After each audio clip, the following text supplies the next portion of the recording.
கர்த்தராகிய இயேசு கிறிஸ்து நாமத்திலே உங்கள் அனைவருக்கும் வாழ்த்துக்கள். இந்த நாளுக்கு உண்டான அற்புதமான அதிசயமான உயிருள்ள வார்த்தை சங்கீதம் 34:18. நொறுகுண்ட இருதயம் உள்ளவர்களுக்கு கர்த்தர் சமீபமாயிருந்து நறுகுண்ட ஆயுளே ரட்சிக்கிறார். நொறுங்கி போயிருக்கிற இருதயங்களுக்கு கர்த்தர் சமீபமாய் இருந்து அவர்கள் காயங்களை கட்டி தேற்றப் போகிறார். இந்த வார்த்தையை கேட்டுக்கொண்டிருக்கிற அருமையான தேவ பிள்ளைகளே, இன்னைக்கு பலவித நெருக்கத்திலே உங்கள் இறுதி நொறுங்கி போயிருக்கிறதா? பலவித கவலையிலே உங்கள் இறுதியை நொறுங்கி போயிருக்கிறதா? பலவித தேவைகள் நிமித்தமாக உங்கள் இறுதியை நொறுங்கி போயிருக்கிறதா? பிள்ளைகளை குறித்து நினைத்து உங்கள் இறுதியை நொறுங்கி போயிருக்கிறதா? கவலைப்படாது. கர்த்தர் உங்கள் இதயத்தில் பட்ட காயத்தை ஆற்றுகிறதுக்கு பக்கத்தில் வந்துட்டார். உங்கள் இதயத்தில் இருக்கிற காயங்களை ஆற்றுகிறார். அவர் ஒருபோதும் உங்களை துக்கப்படுத்த விட மாட்டார். உடம்புல காயப்பட்டா மருந்து போட்டு ஆற்றிடலாம், ஆனால் இருத்தில் காயப்பட்டா யாரை ஆத்துறது? அது ஒரு உண்டு.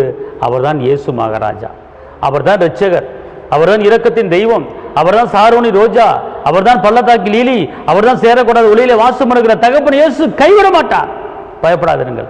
உங்கள் இதயத்தின் காயங்களை ஆற்றுகிறார். இன்னைக்கு பலவித கவலையில் நீங்கள் நொந்து போயிருக்கீங்களா? உங்கள் இதயத்தில் கவலைப்பட்டு இருக்கீங்களா?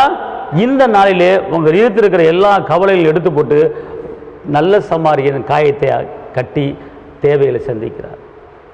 எப்படி நல்ல சமாரியன் காயத்துக்கு மருந்து போட்டு சத்திரத்தில் இடம் கொடுத்து அவனுக்குண்டான எல்லா தேவைகளையும் சந்தித்தாரோ, அதே போல் மருந்து போடுவது மாத்திரமல்லாமல் காயங்களை கட்டுவது மாத்திரமல்லாமல் உங்களை தங்க வைக்கிறதுக்கு ஒரு இடத்தை கொடுத்து உங்களுக்கு உண்டான தேவைகளை கொடுத்து இந்த நாளையில் நடத்த போகிறாரு.